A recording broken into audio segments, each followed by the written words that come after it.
morning. And so the plan for the first lecture is to tell you what is classical field theory.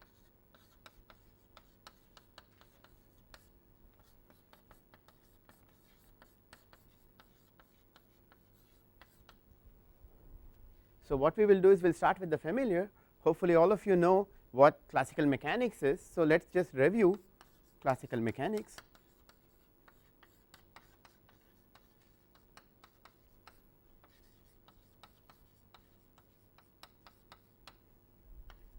So you start in high school where you learn fine, we usually write things like F equal to ma, and this is Newton's equations.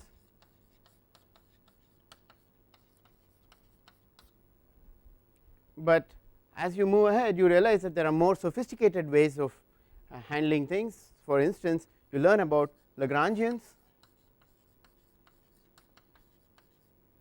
and Hamiltonian formulations of mechanics.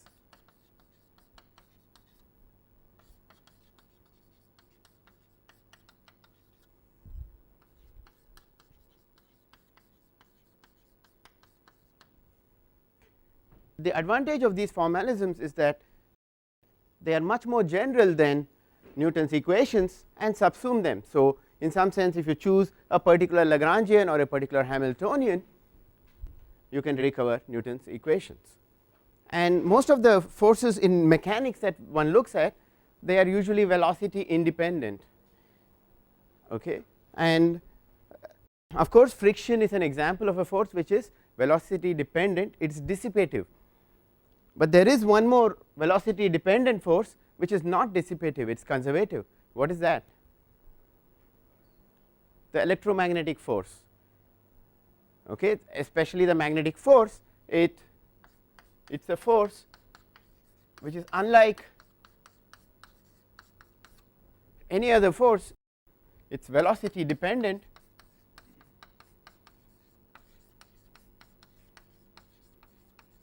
but nevertheless it is conservative.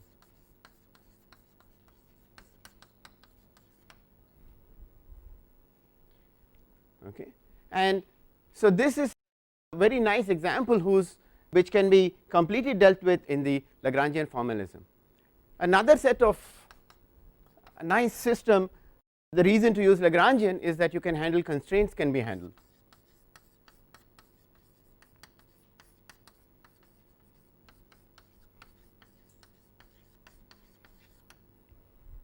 Okay, not all kinds of constraints, but some classes of constraints can be handled in this formalism.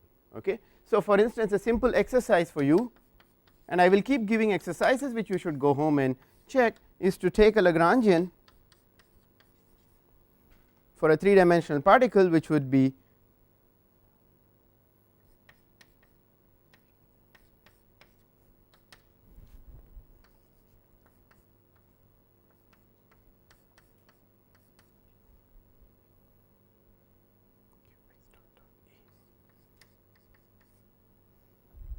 a Lagrangian of this form, where A is the vector potential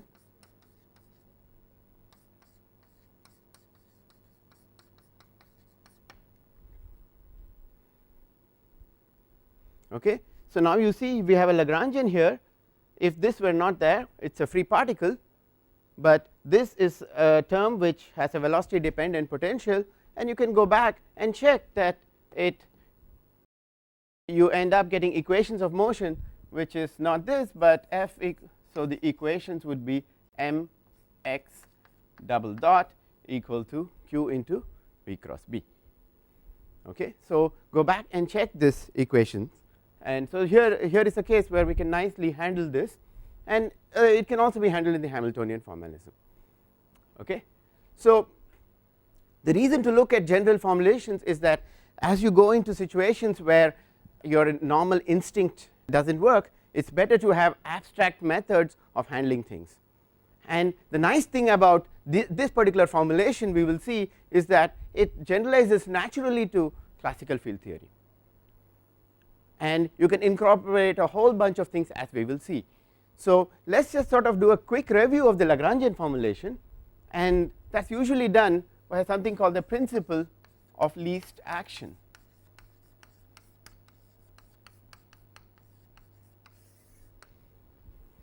Okay. So, the input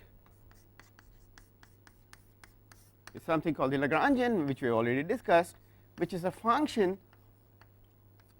of coordinates and velocities. So, now q I here, let us say there are n degrees of freedom in your system, there will be that many generalized coordinates,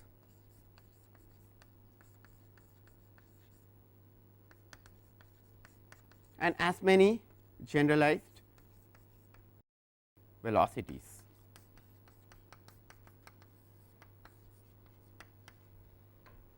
Okay. And in principle, this could also have an explicit dependence on time. Okay. So, this is what we will call explicit time dependence. Okay. As opposed to implicit time dependence, because both coordinates and velocity can have time dependence through their arguments, they can vary with time. Okay. So, this we will say are explicit time dependent, while this gives you implicit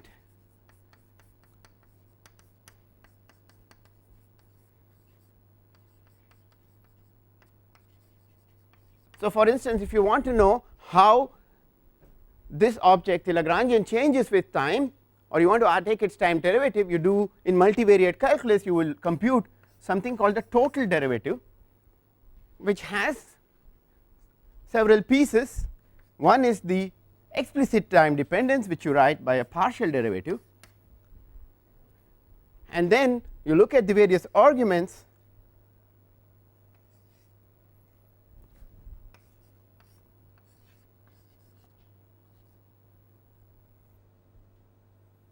into dq by dt, which I write as qi dot plus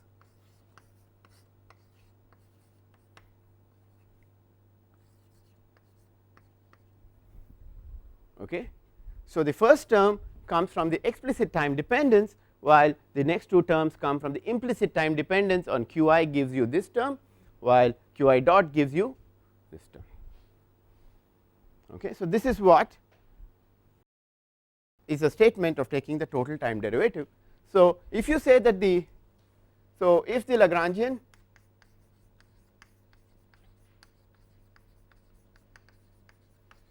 has no explicit time dependence,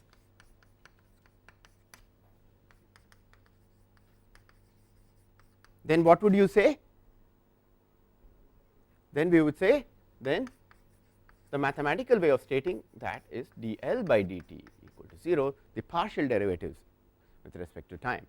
But of course, if you look at the total time derivative, it can change. Okay. And then there is the notion of a particle trajectory,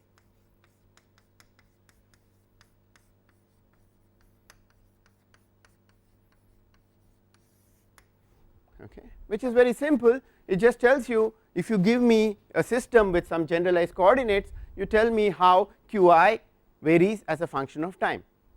Okay. So, this is just the time evolution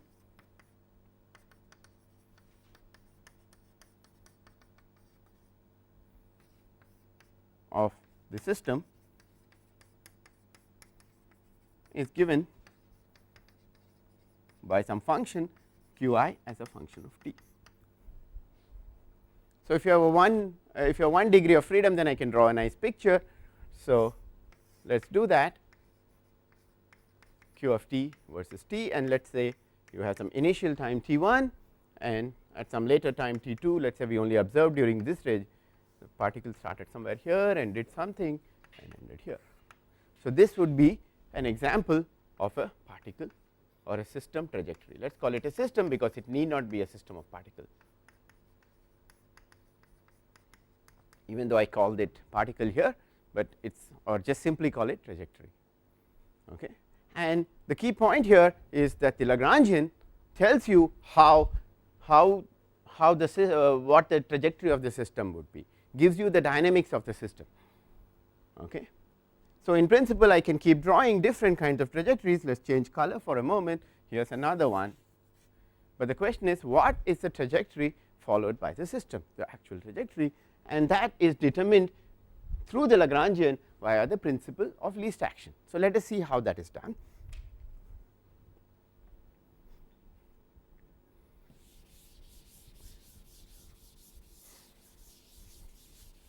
So, it should tell you among the various trajectories,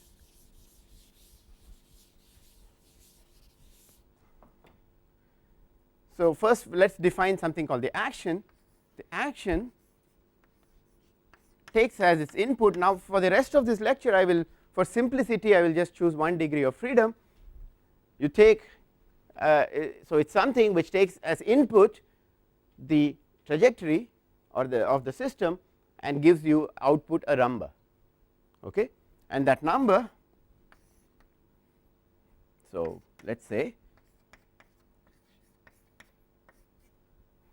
okay, so this is the action,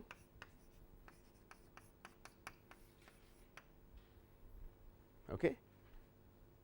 So, this is similar to a function, except that as its argument it is taking a trajectory which is another function or many functions depending on how many degrees of freedom.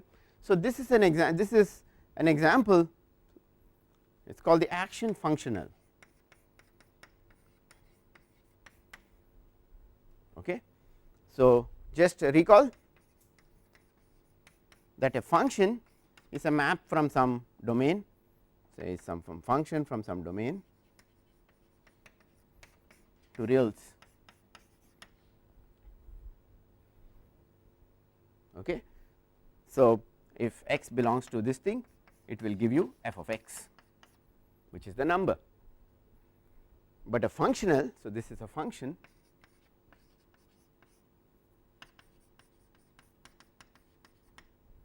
okay, while a functional like s, it takes as input trajectory, all trajectories. So, this should be space of trajectories,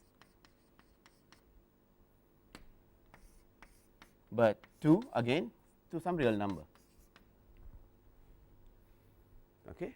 So, in that sense it is exactly similar to this, you give it as input a trajectory, output is a number, okay, and that is what, okay, and this is a functional. So, example is exactly this, you take q of t and then you get s of q of t. So, now if somebody comes and gives you a function, you would like to ask, generally it is sort of a first course in calculus, you are asked to find out its extrema, in other words points which are maximum, where the function takes a maximum value, local maximum or a local minimum. So, if you have a function, so the way you determine for a function,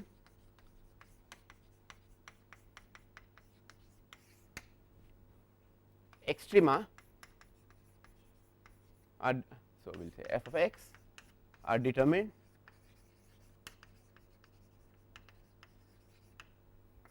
by solving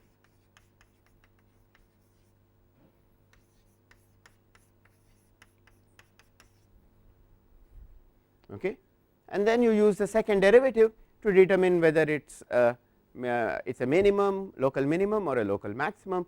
Global would require you to compare across these things, okay. So, now there is another way of understanding this thing. So, the derivative always requires you to compare values to nearby values, and so you could think of it as asking this, going back to the discrete limit, which is like limit some epsilon tends to 0, f of x plus epsilon minus f of x divided by epsilon, okay, should tend to 0.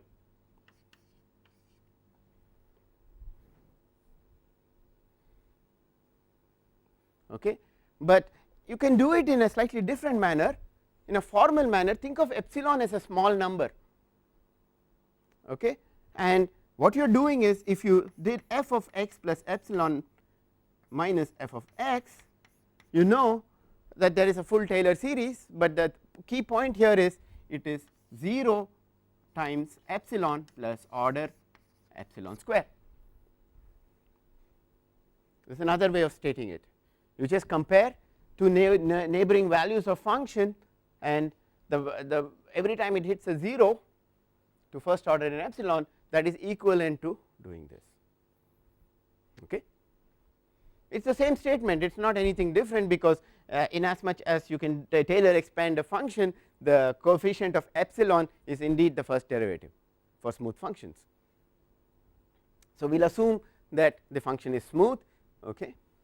So, the point here is that the principle of least action tells you that you should choose the trajectory such that the action takes a minimum value. So, the first step to solving that is to ask what it should take an extremal value. Okay. So, the problem is exactly identical to this, except here what did we do to find the thing? You keep changing the value of x and ask where this is true. Okay.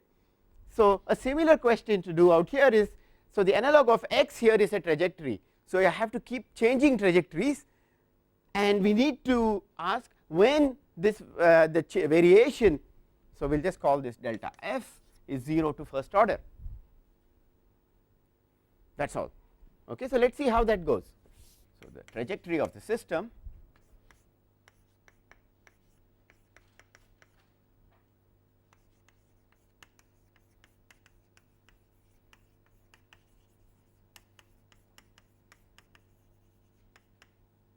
is such that the action functional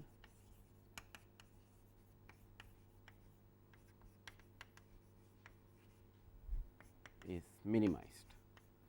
I would say extremized, because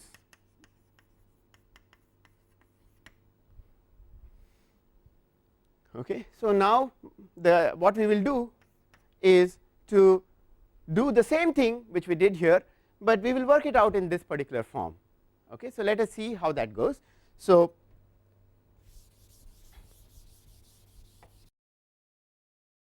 let us take a 1 degree of freedom from some initial time to some final time dt of L of q of t. For once I will put all the arguments, maybe it has even explicit time dependence, that is okay. Okay. So, now what is it we should do? We should take two neighboring trajectories. So, the question is, what does it mean for two trajectories to be nearby?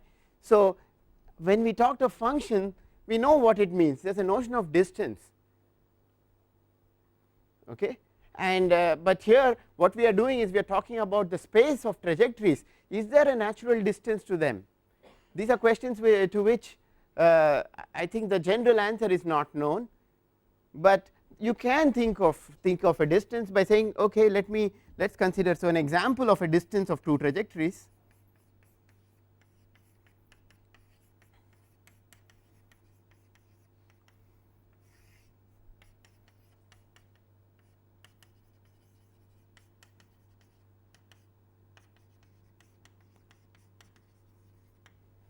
So, d. So, let us say q1 of t and q2 of t are two trajectories which are nearby. Okay. So, let me for instance define them to be something like this.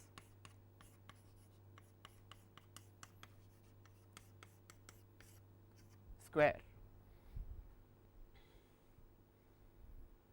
Okay. This is, I am not saying this should be the distance, but here at least I have some notion when the two trajectories coincide, this becomes 0, and intuitively at least this captures something like that.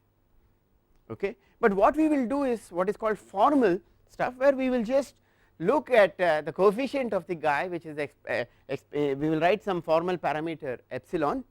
Okay. The statement formal here means that we do not worry too much about issues of convergence, which I must tell you is important, but not for this purpose. Okay. So, formal means that we do not worry about convergence issues.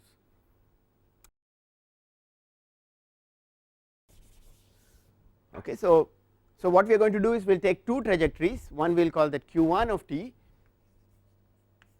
and a second one which I will call q2 of t, which I will write as q1 of t plus epsilon some other function of t. So, let us just call it g of t, or even better I just call this delta q. Okay. The important thing here is epsilon is my bookkeeping parameter and I need to expand things to first order in epsilon. Okay. So, what I would do is define delta s to be s, you evaluate it for the trajectory q2 of t minus s q1 of t. Okay. So, as it stands it is just a difference of two numbers, but next step what I will do is to substitute for q2 in this form and use the explicit formula that I have.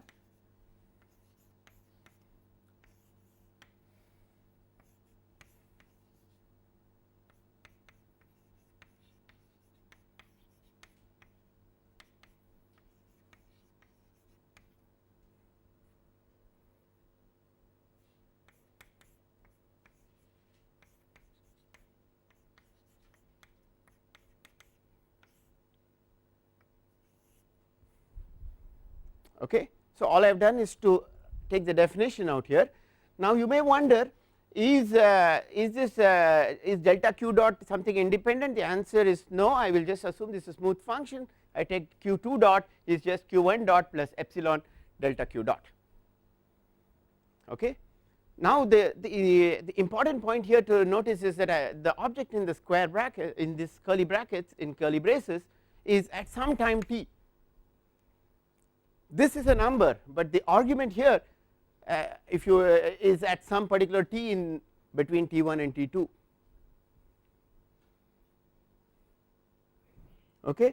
So, it is also a very useful device to take time and make it discrete. I will not do that, but you make it discrete so that this integral becomes a summation. Okay. So, you will see that this object in brackets there is one term for every time step. Okay. And for every time step there is a delta q, and for each time step the delta q's are independent of each other, because I could do the following thing. Coming back to this picture,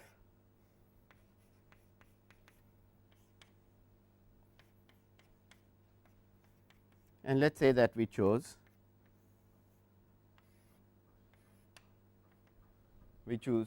this is the trajectory q1 of t, and let us say I want to do q2 of t, but I could do things like, let us say that I make q2 only different in two different neighborhoods just for. So, it is the same as here, but maybe somewhere here it is slightly off, then it comes back to this, follows this, some other space it goes off and comes back. Okay. And I can adjust it in whichever way I want, and you can see that I can make this peak. I can look, so the point here is that this delta q is completely independent of this. More generally, the delta q's at any two different time instances are independent of each other. Okay. And the mathematical way to state that is that delta q of t1 and delta q of t2 are actually independent of each other, and except when they are the same it will be 1. But this is when you are discrete it would be 1, but when you are in the continuum you would replace it by the Dirac delta function. So, this is exactly what I just told you. It says that any two instances delta q those things are independent of each other. Okay. So, this is in some sense the most important formula which captures this sort of trivial but important statement. Okay. So, now we can go ahead and look at this thing and expand it. So, now we look at what we are doing is we are looking at what is inside the square, inside the braces, and that is at a given time, and we are going to compare these two numbers. So, delta s. So, now you can see that in this thing there are two terms which will contribute to the change in L, and so we can just use normal, you think of L as a function of q1 and q1 dot, two independent variables, okay, and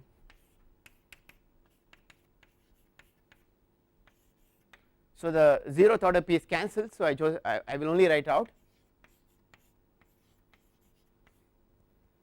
1 times delta 2 sorry dl by d2 times the change, so that is q2, so delta q2, delta q is nothing but q2 minus q1, so that is epsilon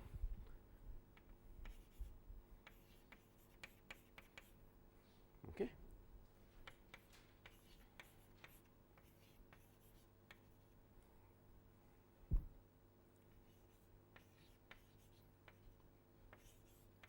I am just keeping this, reminding you that it is for independent for every time, okay. Of course, plus order epsilon square, we are not bothered about that at this point.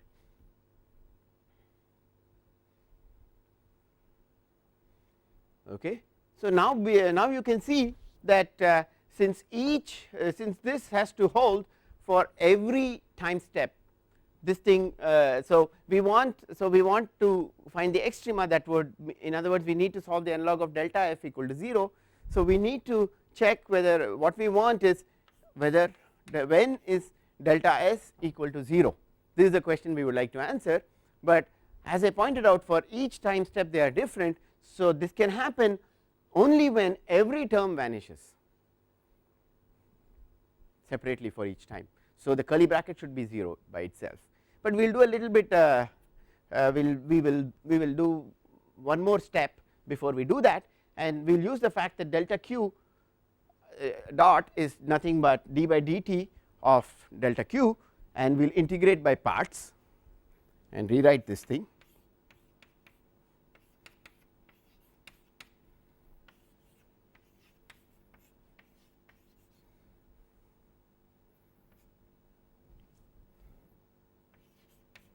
So, I am jumping some steps because I am sure all of you have seen this before, and there is a surface term which is a total derivative piece, that is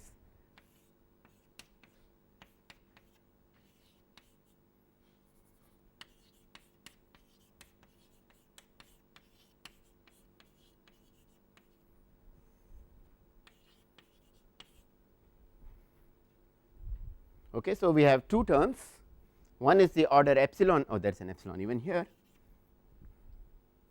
okay, and we want this thing to be 0, and since this is a total derivative I can integrate, this will only get contributions from the two endpoints. So, let us look at when t is not either t1 or t2, then this term does not contribute. So, only these terms contribute, and you can see that we get dl delta s equal to 0 implies dl by dq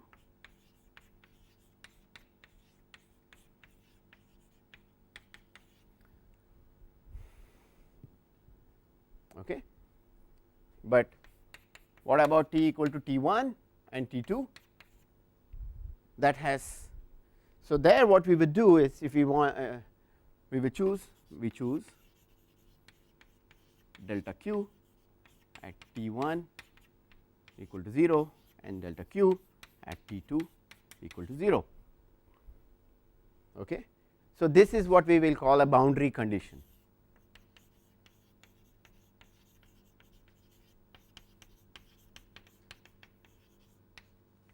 In other words, we do not look at arbitrary trajectories, we look at space of trajectories such that the initial and the final points are given okay. And once we do that, all we need to do is to solve this equation. This is the Euler-Lagrange equation of motion.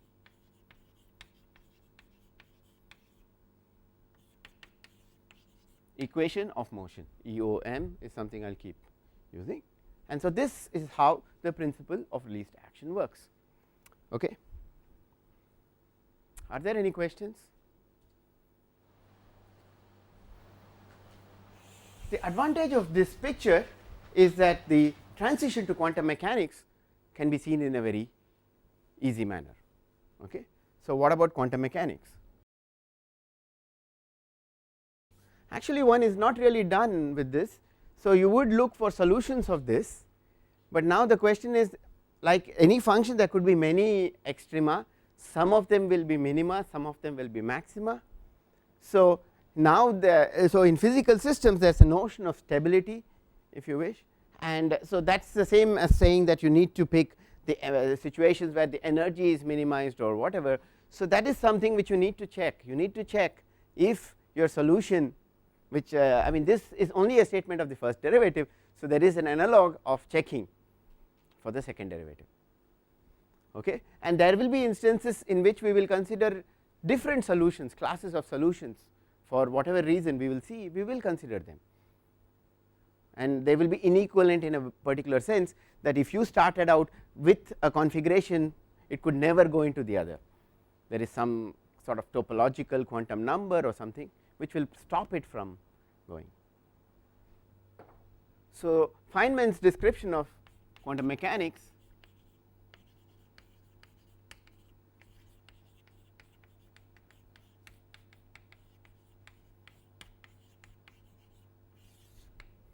is as follows.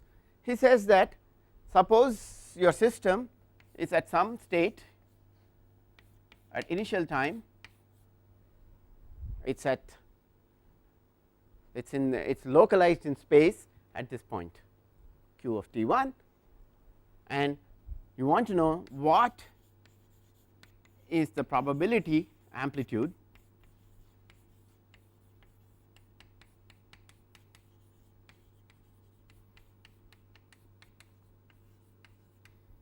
that the system will in the state in some other state, some value. So, let us say yeah, q at t1 in some other value at time q2. So, q at t1 and q at t2 are numbers, okay, which is exactly like your initial and your final conditions, it is localized out there. Okay. And the answer is, so usually that is given by some sort of an amplitude. So, the probability amplitude, not probability, of being at q at t2 given that it was at q at t1 is up to some normalization proportional to the sum over all trajectories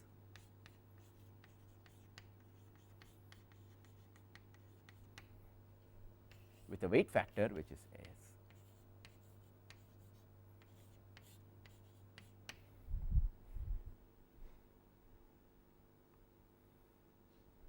Okay. So, the statement here is that actually all trajectories contribute to the. So, you may ask what is so special about this guy, about the solution of this. Okay. So, roughly speaking, this gives the maximum contribution. So, the classical trajectories dominate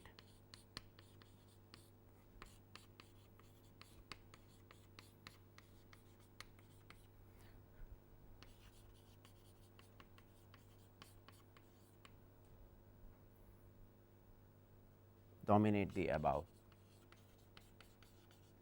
and the way to see that is, roughly speaking, the classical limit is taking h bar going to 0. Okay. So, in other words, this the denominator is going to 0. So, now unless this was at its lowest value, one point is that I can always adjust the action such that its lowest value is 0. Okay.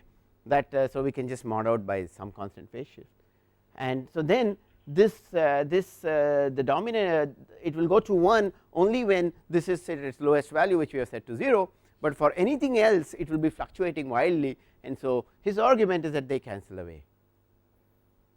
Okay. But if h bar, if you want to know the h bar corrections, then you have to take the contribution of all the trajectories.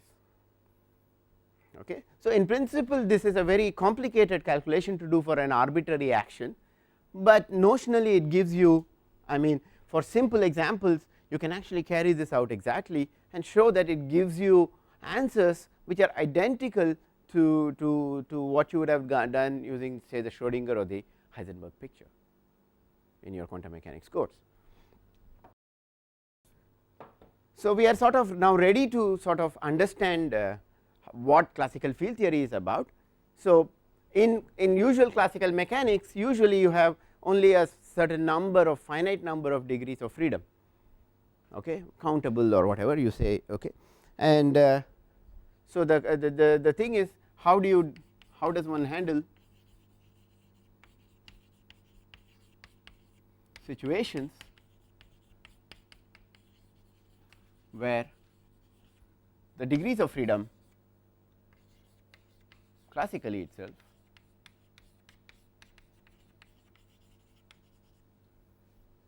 are given by a field.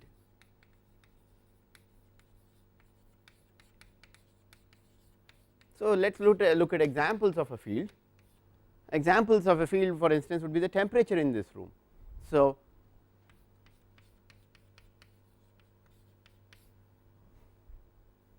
okay. So, at every point in this thing there is a temperature. So, if I want to discuss the change in of the temperature in this room, I need to handle the fact that the temperature need not be a constant here, it could be one value near the AC and one value very far from the AC. Okay. So, this could change with this thing, of course it is also a function of time. Similarly, the electric field,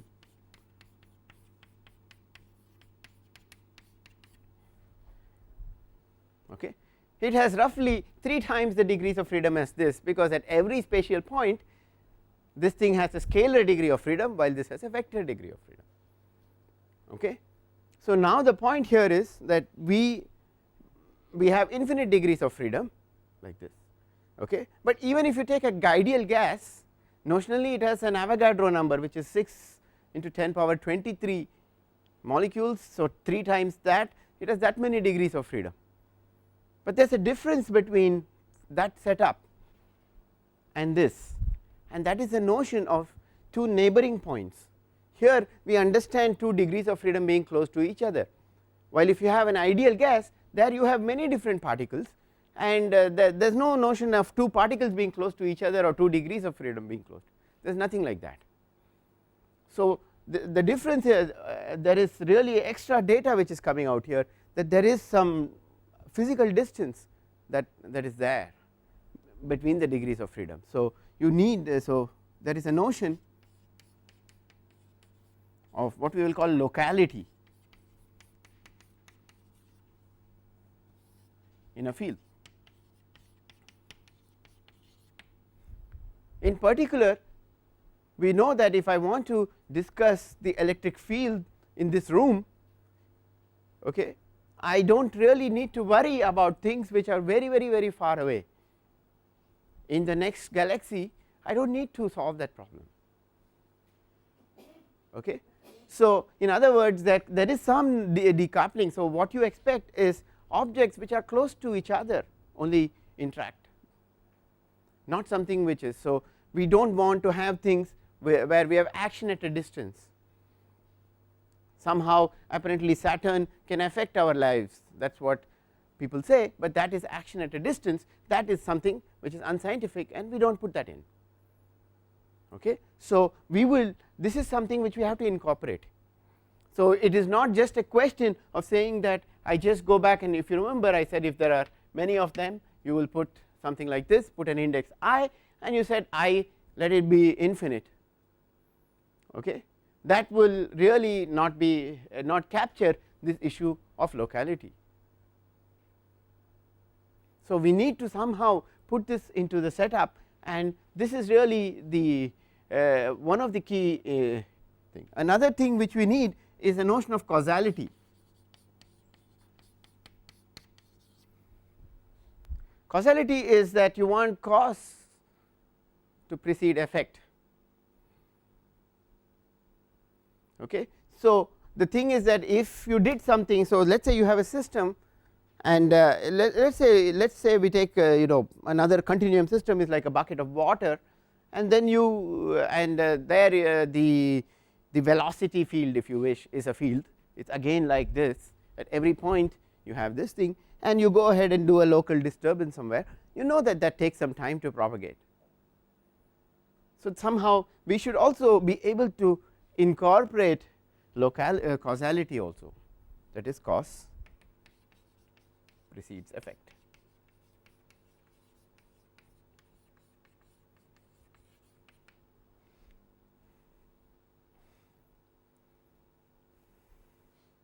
And there will be more things, there will be things like symmetries in the problem.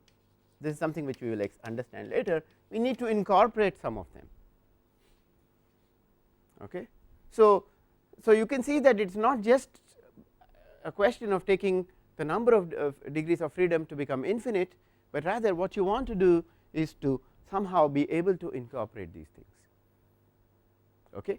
And this is something which we will learn how to do, but right now we are sort of ready to draw blocks.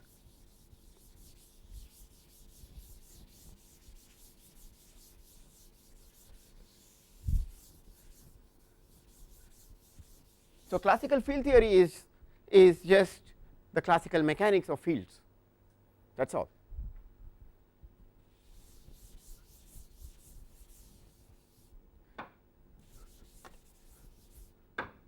So let us draw some boxes. So we saw classical mechanics,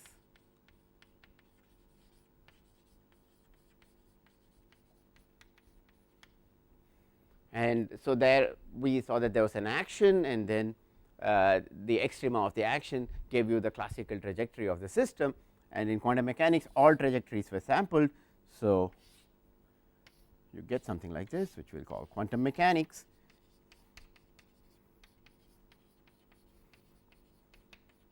And we saw roughly that h bar tending to 0 gives you this, the arrow this way, and now so this is just finite number of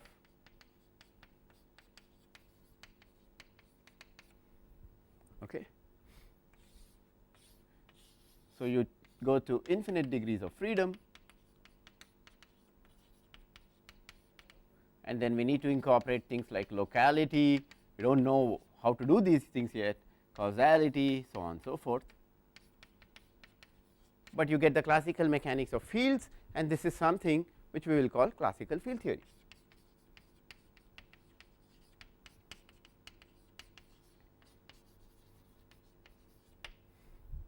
Okay.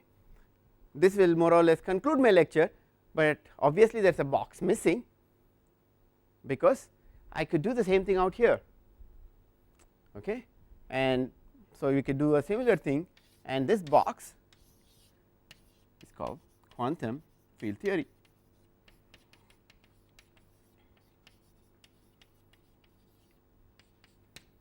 So again, this is a similar arrow to this. Okay. Again, this would be h bar tending to 0, and so in this course, of course, we will not be doing quantum field theory, but on and off I will keep referring to quantum effects, just to show you that there, I mean, there is quite a bit, and this is a very rich subject and requires a lot of study. But what we will be doing is doing only classical field theory, and maybe in your next course you would be doing quantum field theory. So this is a good point to, for me to stop and ask you questions. Are there any questions? Okay. So in the next few minutes I am going to sort of discuss symmetries, and we will do that in the classical mechanics setting, but in the next lecture we will start formulating what is the meaning of a symmetry, etc. But there is already something which you know. What is special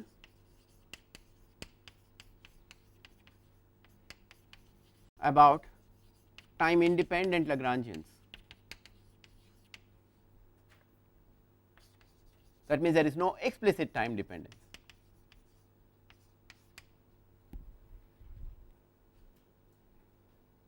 Does anybody know what is special about time independent Lagrangians which do not have explicit time dependence?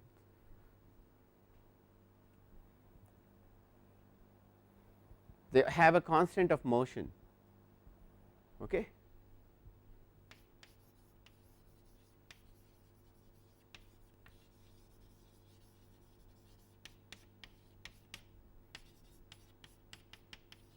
That means let d be some quantity, its derivative.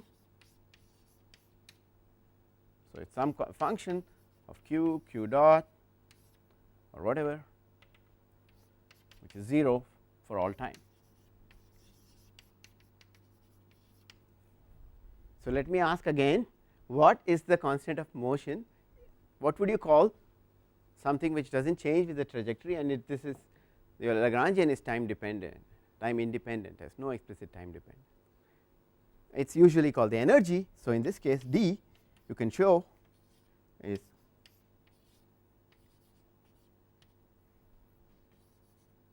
p q dot. Okay. This is the energy. Okay. This is not the Hamiltonian, okay, for the simple reason that the Hamiltonian is a function of two different variables. So, d here is only a function of q's and the q dots.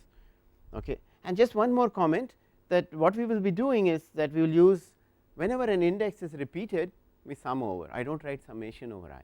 So, here this is the Einstein summation convention. So, this I sum over all I. Okay.